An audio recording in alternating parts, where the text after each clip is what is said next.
भक्तमाल में एक चरित्र आता है धन्ना भगत का। धन्ना भगत अपने घर पे रहता है। एक बार एक महात्मा आ गए। महात्मा के पास काले काले शालिग्राम जी देखे तो महात्मा के चरण पकड़ लिए। महाराज ये कौन है?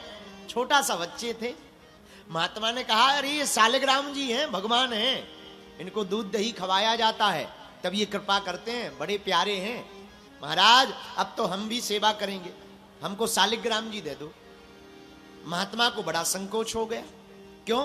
अरे ये हमारे उपासक देवता हैं, सदा इनके साथ में रहे, अब हम कैसे दे देवे? महात्मा ने बच्चे को रमाने के लिए, समझाने के लिए, बच्चा है अगर शालिग्राम जी दे भी दे तो ये पूजा नहीं कर पाएगा, क्या पता कहां फेंक दे। बच्चों की ललक है, एक दो दिन जरूर रहती है, बाद में पे पता लगे कहीं ये फेंक दे, भगवान का अनादर हो जाएगा। तो महात्मा भागे भागे बाहर गए और एक पत्थर ढूंढ लाए, उस पत्थर को दे दिया। बेटा यही भगवान जी है।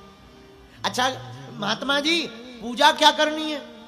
तुम भोजन करना तो पहले इनको खिलाना, तुम नहाना, नहाने के बाद सबसे पहले ठाकुर जी को स्नान करवाना, फिर इन्हें भोजन करवाना, तिलक चंदन लगाना, चावल चढ़ाना, पुष्प चढ़ाना, बढ़िया इत्र लगाना।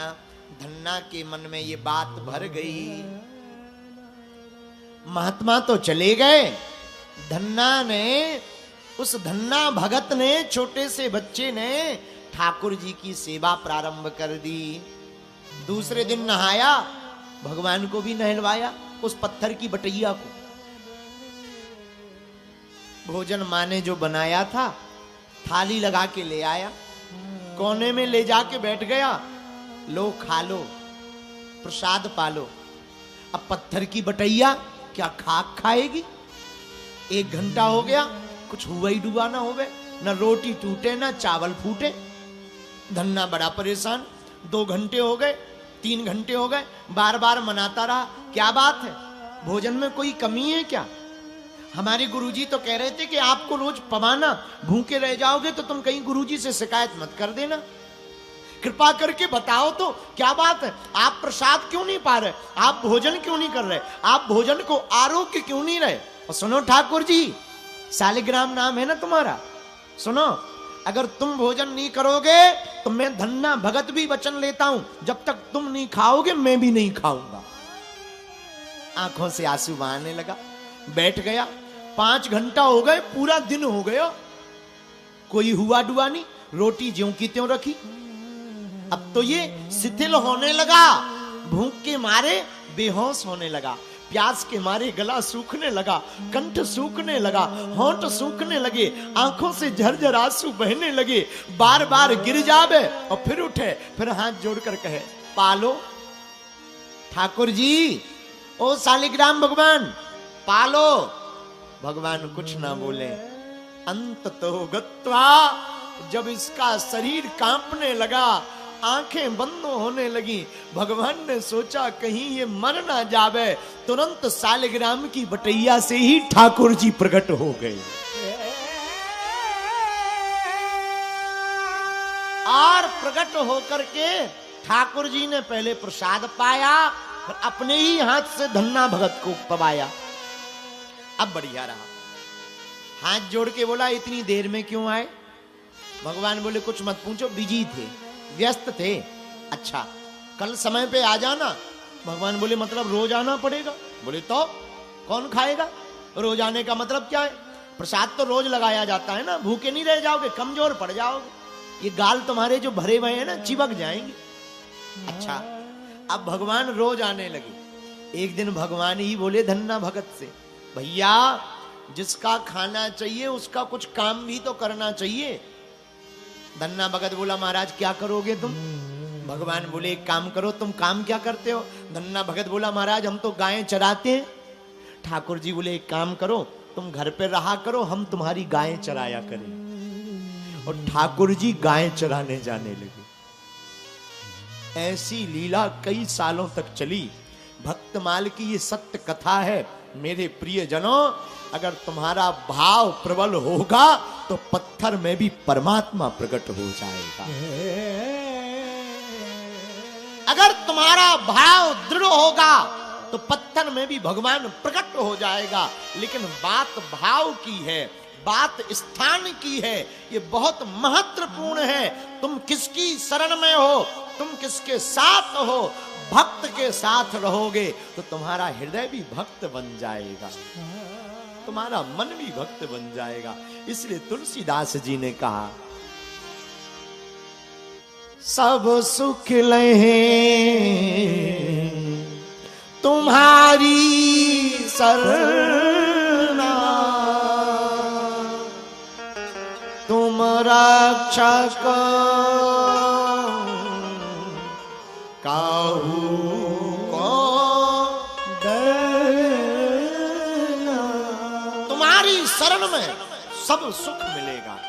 अब इसको मुरादाबाद कहना भी उचित नहीं है। हमें ऐसा लग रहा, अब किसी को बुरा लगे तो I am very very not sorry.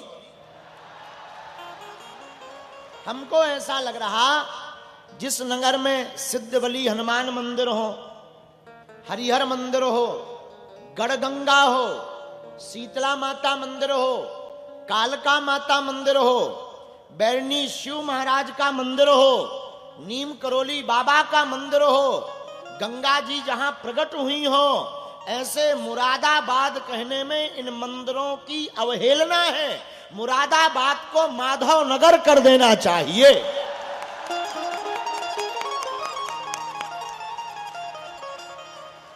हाँ, अब भारत में इतने नाम बदल गए। फैजाबाद अयोध्या हो गया, इलाहाबाद प्रयागराज हो गया, मुरादाबाद माधव नगर कर दिया जाए।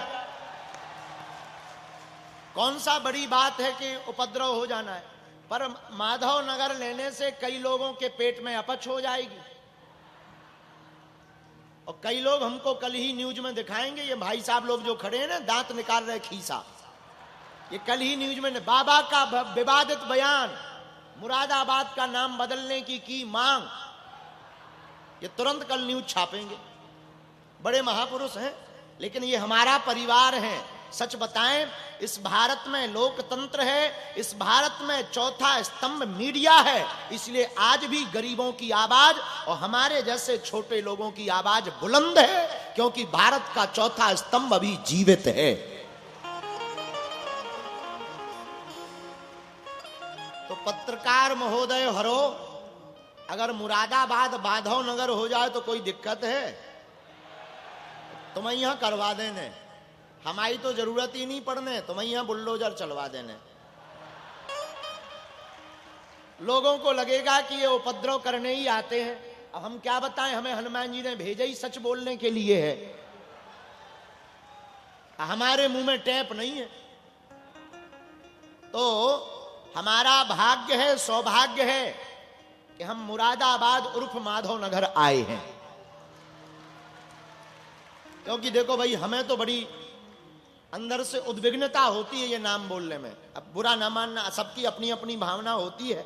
हम बहुत स्पष्टवादी हैं। देखो, हम नफरत नहीं, हम प्रेम के आदी हैं, पर गर्व से कहते हैं हम हिंदुत्ववादी हैं।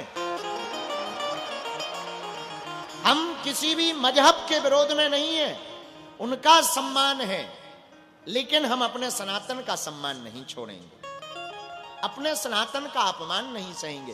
खैर, हम सबकी जिज्ञासा, हनुमान जी की कृपा, इन संत जो बगल में महामंडलेश्वर जी विराजमान हैं, सभी दंडी स्वामी जी भी विराजमान हैं, सभी आचार्य संत विराजमान हैं, और इस पीतल की नगरी के सभी पागल विराजमान हैं।